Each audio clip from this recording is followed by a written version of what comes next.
नमस्कार, आप देख रहे हैं एबीसी इंडिया। मैं अमित भोबिया। दोस्तों, आज हम बात करेंगे ब्लैक फंगस के बारे में। ब्लैक फंगस रियल में है क्या, इस बारे में बात करेंगे। लेकिन हाँ, इस वीडियो में ऐसी अफवाहों के बारे में थोड़ा सा अवेयर भी आपको करूंगा। जैसे ये बीबीसी का एक स्क्रीनशॉट शेयर किया जा रहा है जिसके अंदर गौमूत्र के साथ संबंध बता दिया ब्लैक फंगस का। मतलब अजीब लोग हैं। मतलब ये खबर बीबीसी ने छापी नहीं कभी, लेकिन इसको बहुत बड़े स्तर पर शेयर किया जा रहा है। और रियल खबर जो थी वो ये थी। रियल उन्होंने ये छापा था जिसके अंदर उन्होंने ब्लैक फंगस के बारे में काफी महत्वपूर्ण जानकारियां दी, लेकिन लोगों ने टाइटल चेंज किया और ये चीज पेश कर दी। और इससे फिर पार्टी वालों ने, जो एंटी पार्टी होती है एक दूसरे की, उन्होंने जो है घुमाना शुरू कर दिया।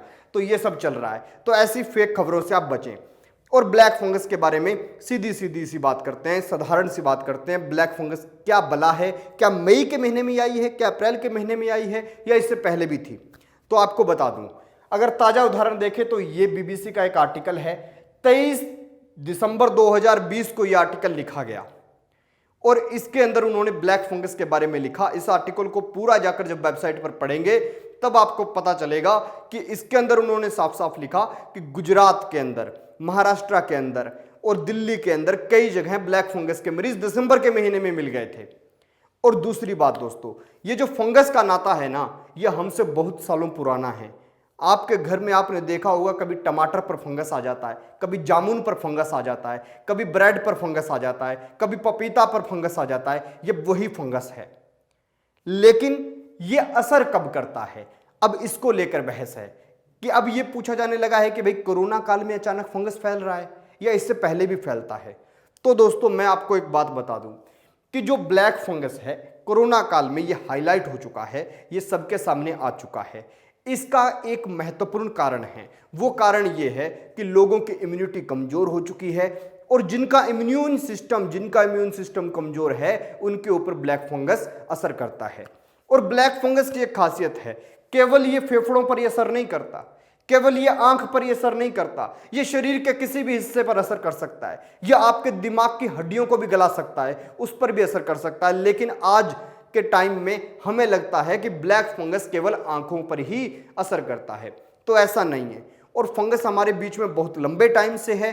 और रही बात, कुछ डॉक्टर्स कहते हैं कि जिनको कोरोना हुआ उनको ब्लैक फंगस हो रहा है, कुछ कहते हैं जिनको शुगर है उनको ब्लैक फंगस है, कुछ कहते हैं कि जो भी लोग जो है ऑक्सीजन सपोर्ट पर रखे गए उन्हें हैं, कुछ कहते हैं जिन्हें कोरोना ठीक हो गया है उसके बाद हो रहा है क्योंकि उन्हें स्टीरॉयड देकर ठीक किया गया है। तो आपको एक बात बता दूं, ये चीजें चल रही थी, सब लोग इन्हें मान रहे थे, वैज्ञानिक और डॉक्टर भी इसी आधार पर अपनी रिसर्च को आगे बढ़ा रहे थे। लेकिन हरियाणा के अंदर 413 मरीजों की हिस्ट्री खंगाली गई। यानी 413 मरीज वो जिन्हें ब्लैक फंगस हुआ और उनकी हिस्ट्री खंगाली गई। तो पता चला दोस्तों, और जो आंकड़े सामने आए वो आंकड़े ये हैं। ये आंकड़े आपको चौंका देते हैं। ये देखिए, 64 मरीज जो हैं ये कोरोना पॉजिटिव रहे ही नहीं कभी। 110 मरीज ऐसे जिन्हें कभी स्टीरॉयड दिया ही नहीं गया। 213 मरीज ऐसे जिन्हें कभी ऑक्सीजन सपोर्ट पर रखा ही नहीं गया। 79 मरीज ऐसे जिन्हें डायबिटीज था ही नहीं। तो ये रिसर्च ये साबित करती है, ये हिस्ट्री खंगालना और इनका डाटा कलेक्ट करना ये साबित करता है कि ब्लैक फंगस केवल कोरोना वालों को ही नहीं होता, किसी को भी हो सकता है। लेकिन हाँ, जिनकी इम्यूनिटी कमजोर है उनको होगा, जिनके अंदर रोग प्रतिरोधक क्षमता कमजोर है उनको होगा। और ब्लैक फंगस केवल आंख पर ही नहीं, दिमाग पर भी असर कर सकता है, मुंह की जाड़ के अंदर भी असर कर सकता है, शरीर के अन्य भागों पर भी असर कर सकता है, लेकिन आंख पर थोड़ा ज्यादा करता है। तो ये दोस्तों रिसर्च आपको कैसी लगी, ये रिपोर्ट आपको कैसी लगी? मुझे लगता है कि जितने डाउट आपके ब्लैक फंगस को लेकर हैं वो अब खत्म हो गए होंगे। अगर कोई सवाल हो कमेंट बॉक्स में पूछना। और लास्ट में जाते जाते ये जो आंकड़ा आपको दिखाई दे रहा है, ये लक्षण अगर दिखाई दें तो डॉक्टर के पास अवश्य जाएं। इन लक्षणों को अच्छे से अध्ययन कर लीजिए और अगर ऐसी कोई दिक्कत हो तो डॉक्टर के पास जाकर ब्लैक फंगस की दवाई लें। क्योंकि दोस्तों, ये एकमात्र ऐसी बीमारी है जिसके अंदर 50% मृत्यु दर है।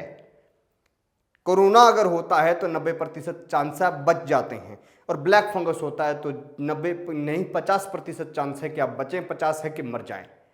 तो इसीलिए ब्लैक फंगस को लेकर थोड़ा अवेयर रहें, थोड़ा जो अपनी इम्यूनिटी पावर है उसको स्ट्रॉन्ग रखें, अच्छा भोजन खाएं, फास्ट फूड से बचें और हेल्दी खाना खाएं, हेल्दी लाइफ जिएं और देखते रहिए एबीसी इंडिया।